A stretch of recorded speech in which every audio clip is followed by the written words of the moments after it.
ഏതൊരു വിദ്യാർത്ഥിക്കും പരീക്ഷയ്ക്ക് പഠിക്കുക എന്നുള്ളത് വളരെ പ്രധാനപ്പെട്ട ഒന്നാണ്.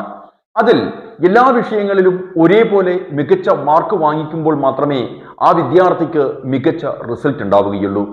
പക്ഷേ ആ വിദ്യാർത്ഥിയെ സംബന്ധിച്ച് അദ്ദേഹം പഠിക്കുന്ന എല്ലാ വിഷയങ്ങളിലും ഒരേപോലെ ഒരുപക്ഷെ അദ്ദേഹത്തിന് പെർഫോം ചെയ്യാൻ സാധിച്ചു എന്ന് വരില്ല. ചില വിഷയങ്ങളിൽ അദ്ദേഹത്തിന് വളരെയധികം ഈസി ആയിരിക്കാം, മറ്റു ചില വിഷയങ്ങളാവട്ടെ അല്പം കട്ടിയുള്ളതും, മറ്റു ചിലതാവട്ടെ ഒട്ടും മനസ്സിലാവാത്തതും. ഇത്തരത്തിൽ വരുമ്പോൾ എന്താണ് ചെയ്യേണ്ടത്? അങ്ങനെ വരുന്ന സമയത്ത് ആ വിഷയങ്ങളെ 3 ഗ്രൂപ്പുകളായി വേർതിരിക്കുകയാണ് വേണ്ടത്. ഈസിയായ വിഷയങ്ങളെ ഗ്രീൻ എന്നും, അല്പം ബുദ്ധിമുട്ടുണ്ട് പക്ഷെ ഒന്ന് ശ്രമിച്ചാൽ കിട്ടാൻ സാധ്യതയുള്ളതിനെ യെല്ലോ എന്നും, വളരെ ബുദ്ധിമുട്ടുള്ളതിനെ റെഡ് എന്നും 3 ഗ്രൂപ്പുകളായി തിരിക്കേണ്ടതുണ്ട്.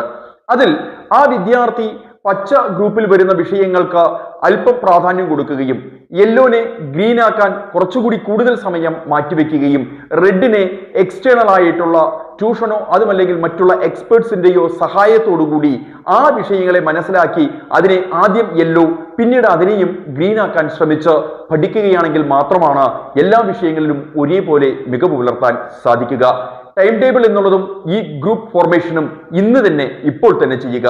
മികച്ച വിജയം നിങ്ങൾക്ക് തീർച്ചയായും സ്വന്തമാക്കാൻ സാധിക്കും.